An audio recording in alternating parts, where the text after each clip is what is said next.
ಮಾಜಿ ಪ್ರಧಾನಮಂತ್ರಿಗಳಾದಂಥ ದೇವೇಗೌಡರ ಜೀವನದ ಒಡನಾಡಿ ಸಂಗಾತಿ ಮಾತೋಶ್ರೀ ನಮ್ಮ ದೇವೇಗೌಡರು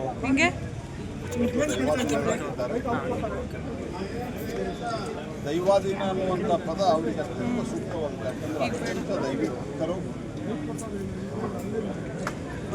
ಮಕ್ಕಳು ಸ್ವತಃ ಅವರ ದೇವೇಗೌಡರು ಮಂತ್ರಿ, ಮುಖ್ಯಮಂತ್ರಿ, ಪ್ರಧಾನಮಂತ್ರಿ, ಅವ್ರ ಮಕ್ಕಳು ಮಂತ್ರಿ, ಮುಖ್ಯಮಂತ್ರಿ, ಪ್ರಧಾನಮಂತ್ರಿ ಎಲ್ಲ ಆದರೂ ಸಹಿತ ಒಬ್ಬ ಸಾಮಾನ್ಯ ಗೃಹಿಣಿಯಾಗಿ ಈ ಕುಟುಂಬವನ್ನು ಯಾವ ರೀತಿ ನಿರ್ವಹಿಸಬೇಕು ಅಂತನ್ನುವಂಥದ್ದು ಈ ಸಮಾಜಕ್ಕೆ ತೋರಿಸಿದಂಥ ಒಂದು ಆದರ್ಶ ಗೃಹಿಣಿ ಅವರು.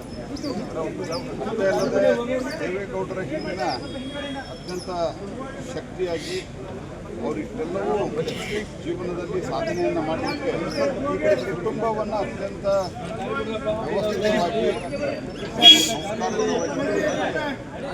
ಕೊಡುಗೆ ಅಪಾರವಾಗಿದೆ. ದೇವೇಗೌಡರಿಗೆ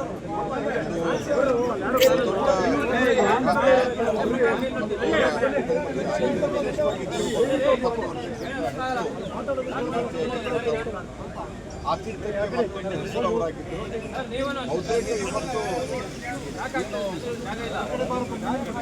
ಕಾಂಗ್ರೆಸ್ಗೆ ಪರ್ಯಾಯವಾಗಿ ದೇವೇಗೌಡರು, ರಾಮಕೃಷ್ಣ ಹೆಗಡೆಯವರು, ಬೊಮ್ಮಾಯಿಯವರು ಇವರೆಲ್ಲ ಒಂದು ದೇಶರು, ಇವರೆಲ್ಲ ಒಂದು ಪರ್ಯಾಯ ರಾಜಕಾರಣವನ್ನು ಮಾಡಿದ್ರು. ಅಂದರೆ ದೇವೇಗೌಡರ ಪಾತ್ರ ಬಹಳ ಮಹತ್ವದ್ದು.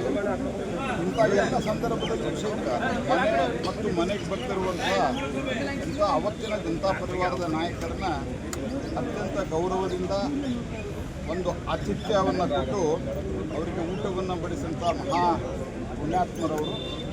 ಅವರು ಕಾರಣದಿಂದಲೇ ದೇವೇಗೌಡರಿಗೆ ಒಂದು ಹಂತದಲ್ಲಿ ಅವರ ಯಾವುದೇ ರೀತಿಯ ನಿರ್ವಿಘ್ನವಾಗಿ ಮೇಲಕ್ಕೆ ರಾಜಕೀಯದಲ್ಲಿ ಹೋಗಲಿಕ್ಕೆ ಸಾಧ್ಯ ಆಯಿತು.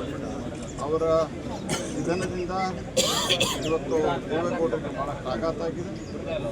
ದೇವೇಗೌಡರ ಜೊತೆಗೆ ಕುಮಾರಸ್ವಾಮಿ ಮತ್ತು ಅವರೆಲ್ಲ ಕುಟುಂಬದವರ ಜೊತೆಗೆ ನಾವೆಲ್ಲರೂ ಇರ್ತೇವೆ. ಅವರಿಗೆ ಆಘಾತ ಸಹನೆ ಮಾಡೋ ಶಕ್ತಿ ಕೊಡಲಿ ಅಂತ ಹೇಳ್ತಾ ಭಾರತ ಸರ್ಕಾರದ ಪರವಾಗಿ ಸನ್ಮಾನ್ಯ ಪ್ರಧಾನಮಂತ್ರಿಗಳ ಪರವಾಗಿ ಸಹಿತ ನಾನು ಇವತ್ತು ಅವರಿಗೆ ಶ್ರದ್ಧಾಸುಮನಗಳನ್ನು ಅರ್ಪಿಸಿದ್ದೇನೆ. ನಾಳೆ ನಾನು ಭಾರತ ಸರ್ಕಾರದ ಪರವಾಗಿ ನಾನು ಅಂತಿಮ ಸಂಸ್ಕಾರದಲ್ಲಿ ಭಾಗವಹಿಸ್ತೇನೆ.